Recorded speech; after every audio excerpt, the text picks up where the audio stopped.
Wynn and I want to express our gratitude for every one of our listeners.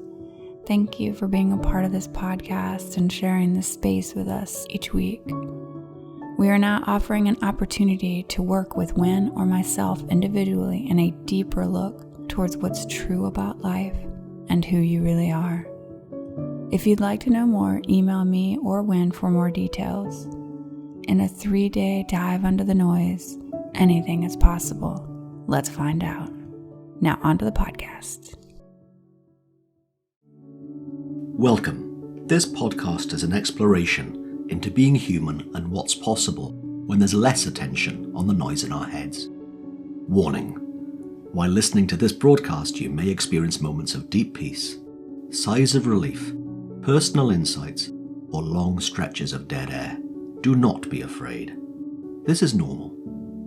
Under the Noise with Wynn Morgan and Kate Roberts. Welcome to Under the Noise. I'm Kate Roberts, and I'm here with my wonderful co-host, Wynn Morgan. Hi, Wynn. Hello, Kate. How are you? I'm well. How are you? I'm really well, thanks. Hey, I'm really glad that we're going to get this recording in between doorbell rings and your home. Maybe. Maybe.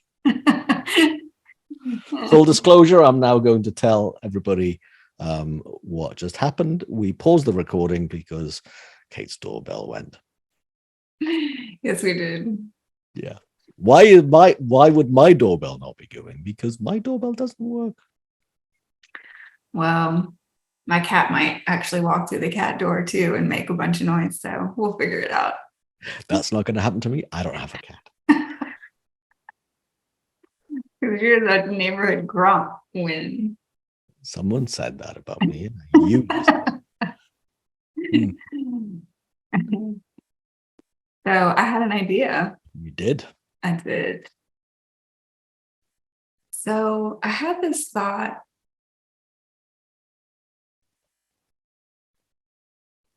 And I know I've heard it before. This is not obviously an original thought, if there is such a thing. But I've heard before that we're always getting what we want. And I firmly believe that's true. But I can literally hear our listeners. And you can? Yes, I can right now. You could literally hear our listeners. I could hear it all. Like hundreds of people are like, no, that's not how it is. But I think it's an interesting topic, even if nobody actually believes that other than myself, that we are always getting what we want. Even if sometimes we don't realize that what we want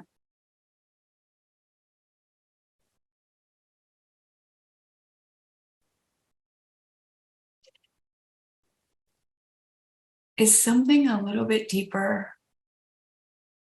Maybe we don't even notice that it's there, but there's a deeper desire happening, and we are getting what we want.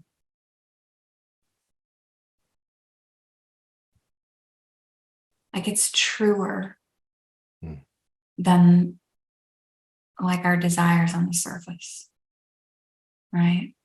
So, for example, and I'm sure almost every client that you talk to, they have a desire, something that they want, and they don't have it, right? But that desire is usually some kind of deeper desire, right? Or at least that's what they think. So maybe I want this.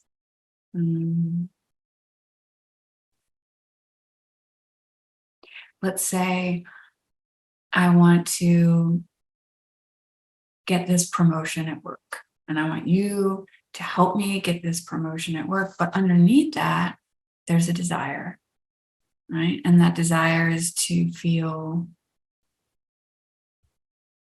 fulfilled, maybe successful, right? And then there's something deeper.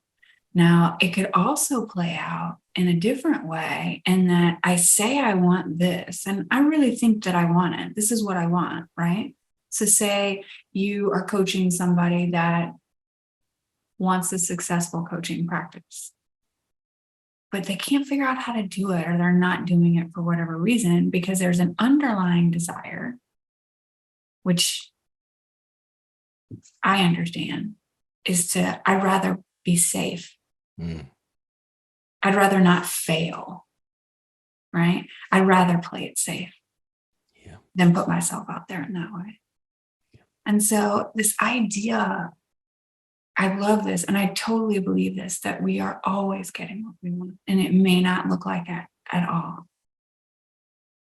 until we see it maybe for what it is. And then it just, and then you realize, oh, I am getting what I want, because I'd rather not fail. I'd rather play safe. And I love that, because that's a deeper truth. Do you hear anything in all of that, Win? Yes, I do. And when you raised this before you started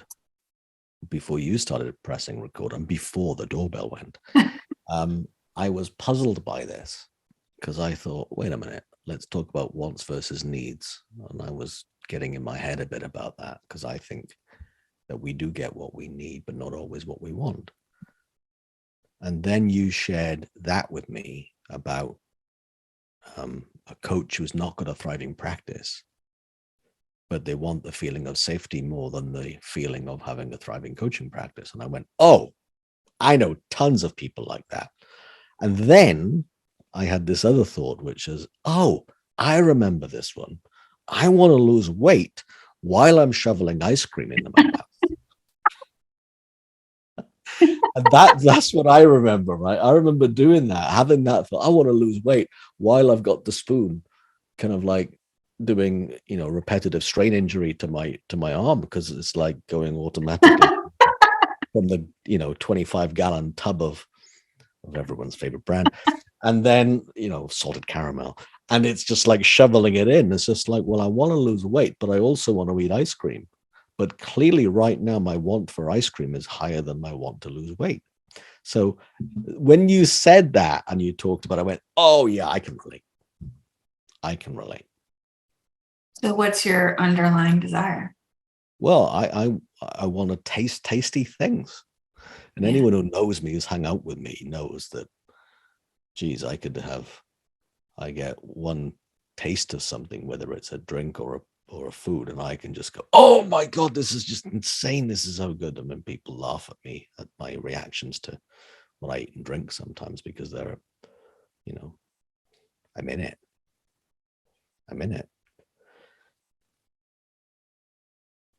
So here's what I notice about me, is that my want for immediate gratification is bigger than my want for long-term weight loss. Has been. And occasionally I will still succumb to that.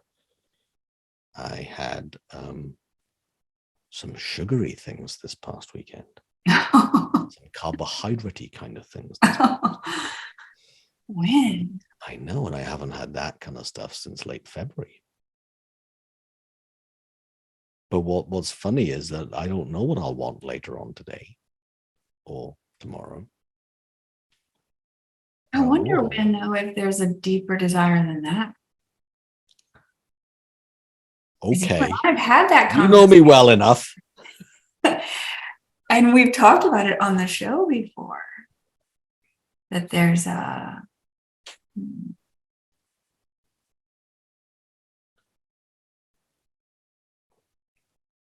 desire to feel good. Yeah. A comfort thing associated with food. Maybe even avoiding discomfort and pushing it away when you really want it, which can be, for some people, they don't like that. Oh, I don't know if I can do that. We avoid feeling uncomfortable, or at least in our minds, that that's what's playing out, right? Because we assume it will be uncomfortable to not do it. It's very interesting.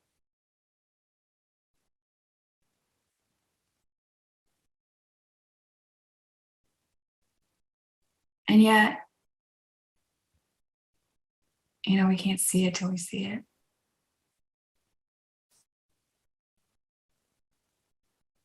Maybe something that's truer than what we think is playing out. Mm.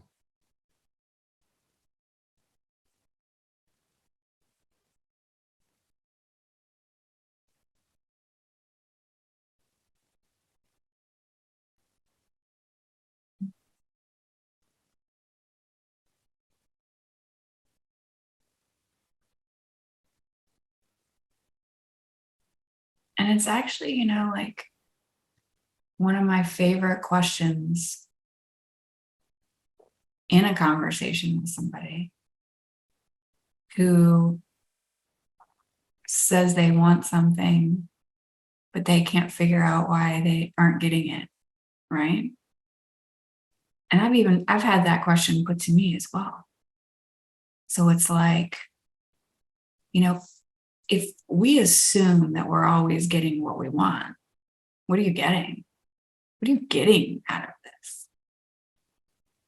And it kind of takes it away from what they think that they want, or what I think I want, into a deeper space of assuming I'm always getting what I want. What is it that I'm wanting? And when I start to see what that is, or I'm with somebody while they start to see what that is, then it settles into, I think, a deeper, like a deeper truth. Yeah. And people feel that truth.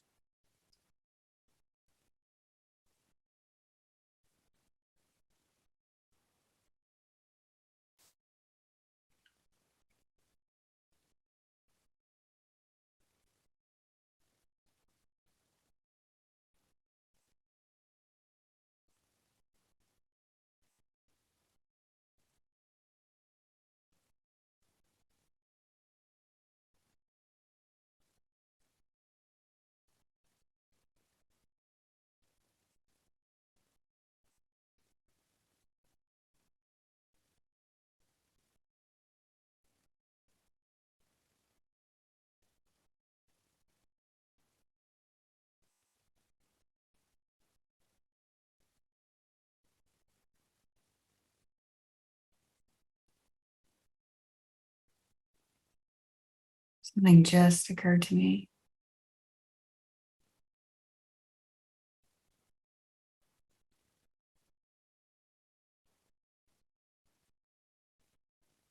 You and I have talked many times on this podcast and with each other about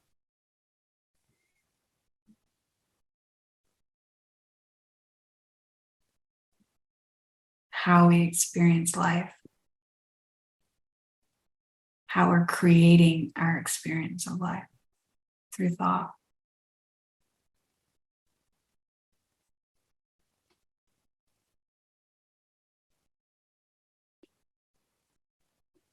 And I always come back eventually when I really think it's about somebody else. Whether it's someone's done something to me, or our relationship isn't working out, or things aren't the way that I thought, or when it really looks like it's outside of me.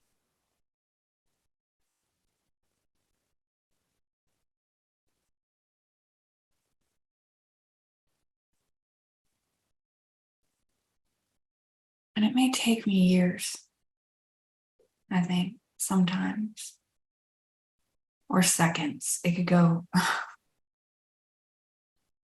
either way.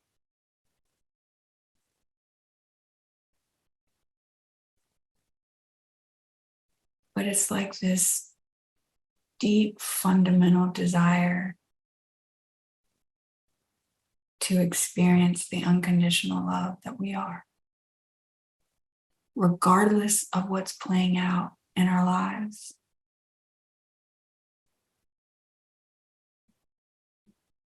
No matter who's doing what or how we think it has to do with them, good or bad. And that includes like even falling in love. That experience of being in love. That's so beautiful, right? We think it's about the other person. Mm. But really, it's like we're just using them as an excuse to be the love that we are, to be open, like wide open and accepting and non-judgmental of myself or someone else. Or when it's not playing out in a fun way and it doesn't feel good and we swear it's about that person or whatever.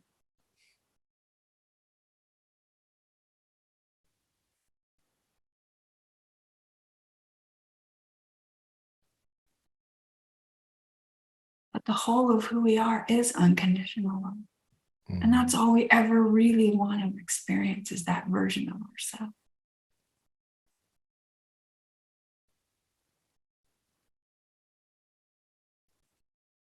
Regardless of condition.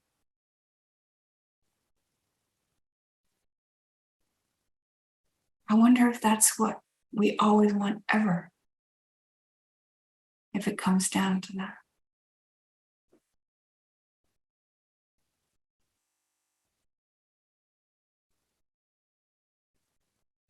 And I kind of suspect it is.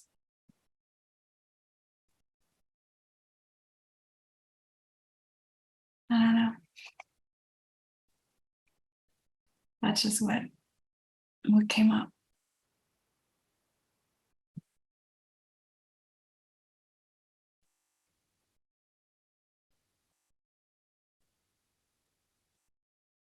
Seeing that is a life changer, right? So is forgetting. Yeah. Yeah. And then remembering again. And then forgetting again and remembering again, because that's. But I still think that when we forget, it's less of a, it's dark, it's less dark. Mm. Generally over time when we forget. There's a bit of the gleam of the truth that stays with us. Because this is what came to my mind in listening to you.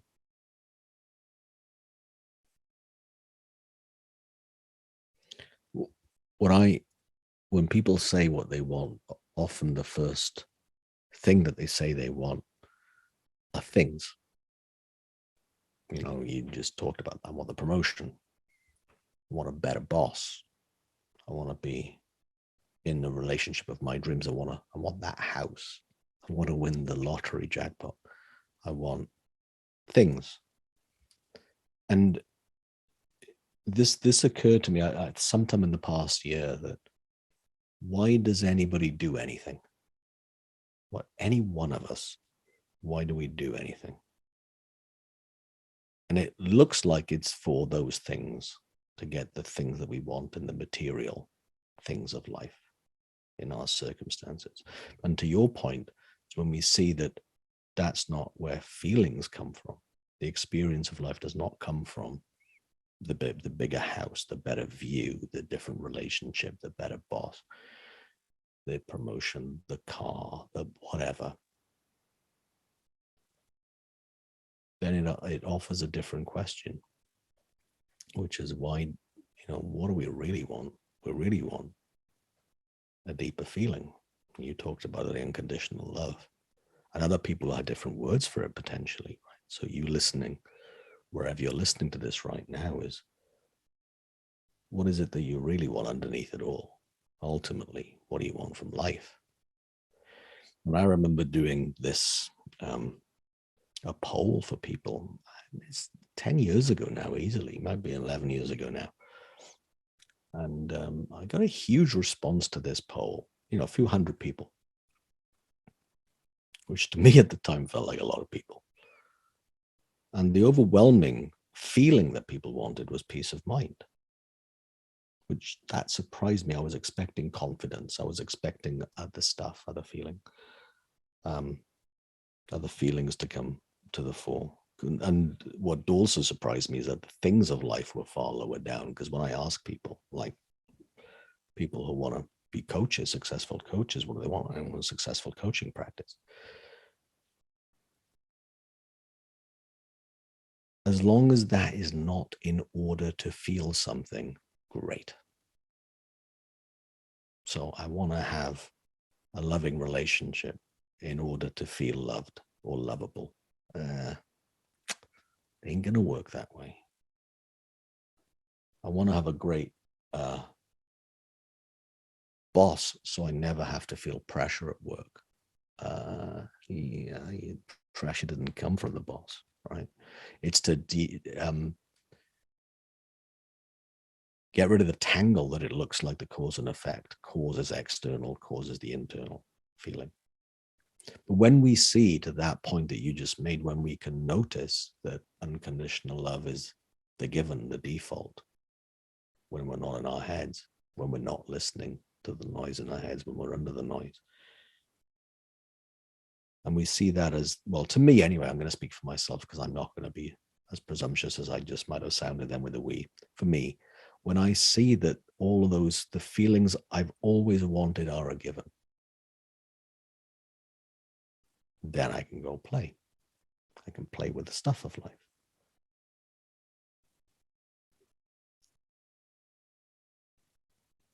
But if what I want is stuff in order to feel something, because that's what I'm looking for, then I'm looking in the wrong direction.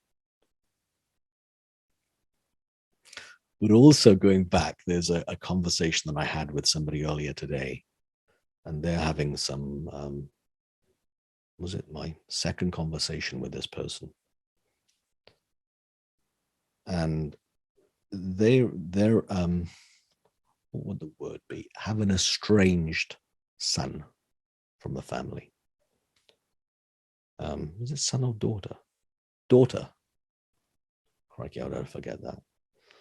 So, yes, he has an estranged daughter, which means they're not getting along. He wants to get along. He hates this. It's breaking his heart.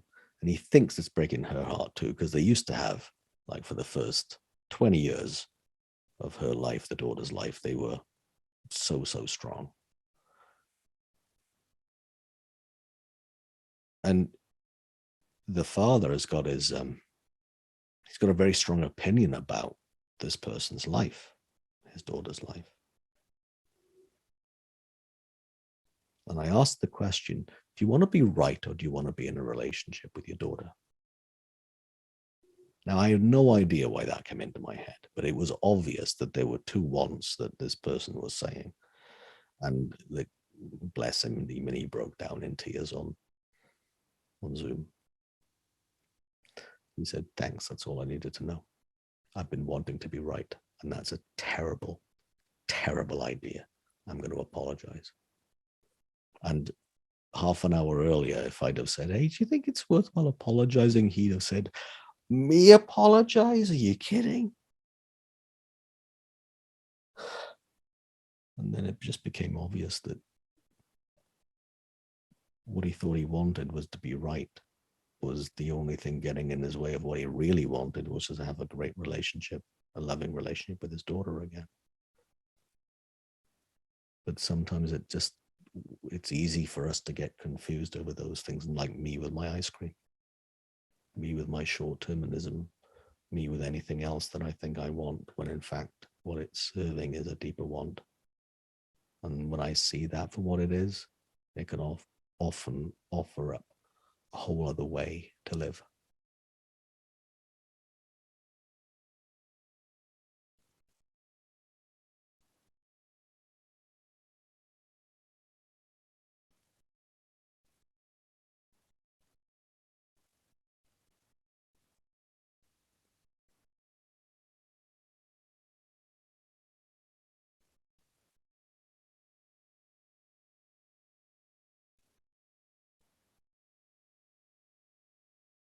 You know what I love is how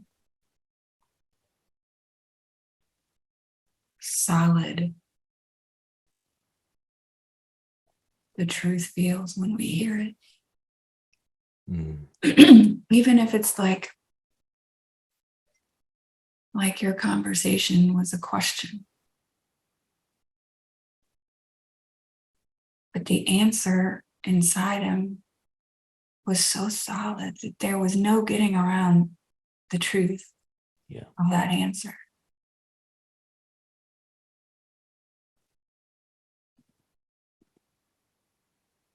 And it couldn't come from you, because if you'd made, like you said, if you made the suggestion, he couldn't hear that. He can hear what's coming up from inside. And it's so solid. And it's so real.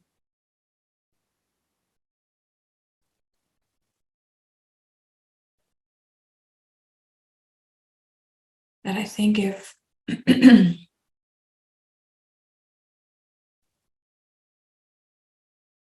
we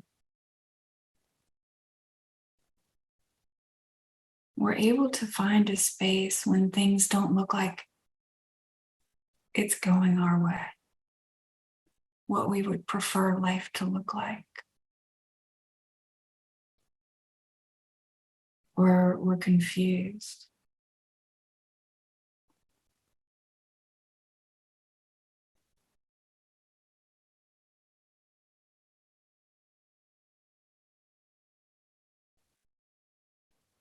I wonder if we found a space where, when it seemed like that or felt that way, if we were able to settle into a question that, if I'm getting what I want right now, do I want? Like, under this assumption, what is it? What am I getting that I wanted? Yeah. What am I getting that I didn't know that I wanted? And then And if that it truth, doesn't, that, right? If you listen, if you wait for the answer, not from someone else, not from outside, but just wait for it to show up inside us. Yeah. And the feeling's the guide, because if the feeling's bad, then what we're getting isn't what we want underneath. It's a superficial egoic want that's being served.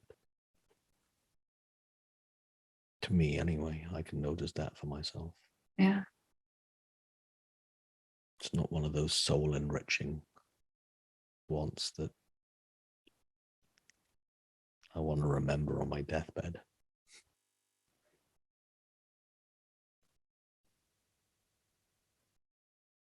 You know what? And I'm going to take it a step further. What if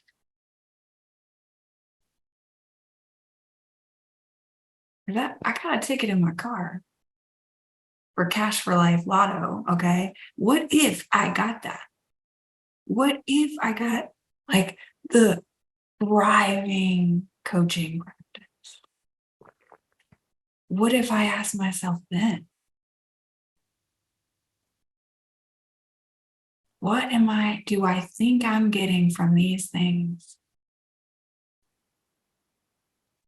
What am I getting that I think that I want, that I think are coming from these things? That's a question. Security. Mm-hmm. Yeah. Value, to feel valuable as a human being, but I think it's coming through my job.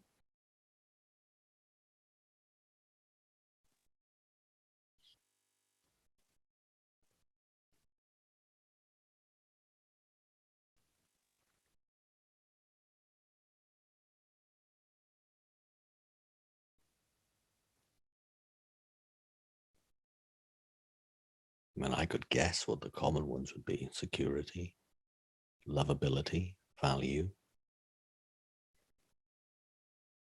safety, security,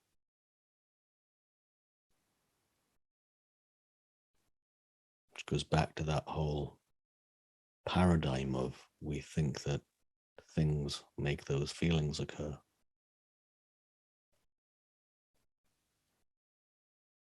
Yeah. And if you're listening, wondering to what extent that might be true or not true, then it's an invitation to just take a look.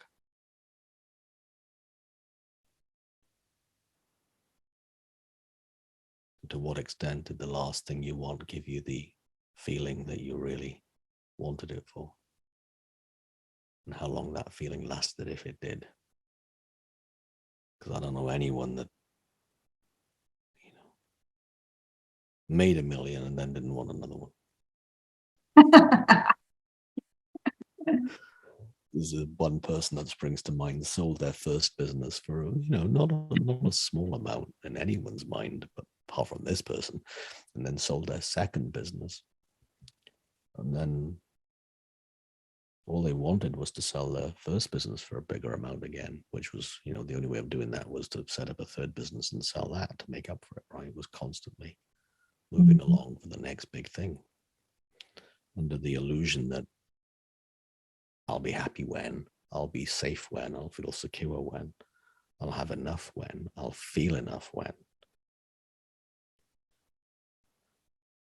And that's the mirage of what thought can do. It can make the outside look the cause of the inside.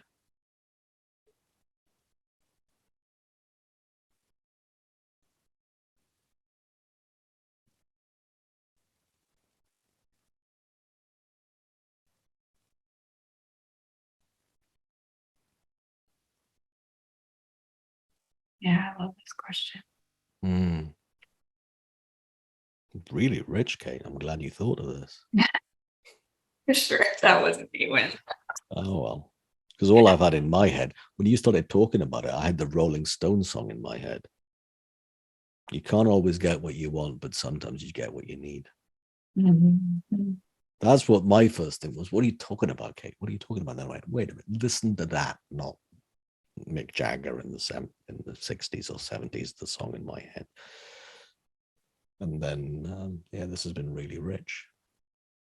Well, maybe another upcoming episode will be how we always get what we need.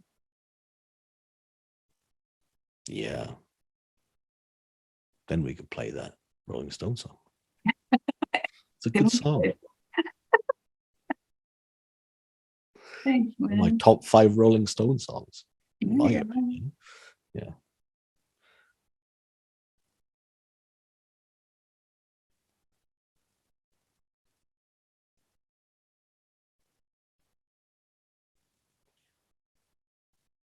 So that could be a good invitation for you listening to notice for you. And let us know, let Kate know, let me know. Our emails are on the outro, and you can see it written out where you found this podcast today. And if there are musings that you have about this, then please let us know. We'd love to hear your thoughts and anything that's come up for you as you're listening. Thanks, Kate. Thanks, man. You've been listening to this week's Under the Noise with my wonderful co-host, Kate Roberts, and me, Win Morgan. Have a great week.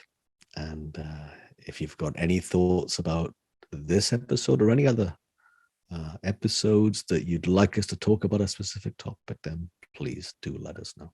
Have a great week. Goodbye. Thanks for joining us. We'd love for you to subscribe, rate, and review. If you have a topic or question that you'd like us to chat about, email Win or Kate at win@winning.co.uk and Kate at katerobertscoaching.com. Until then, enjoy what's possible under the noise.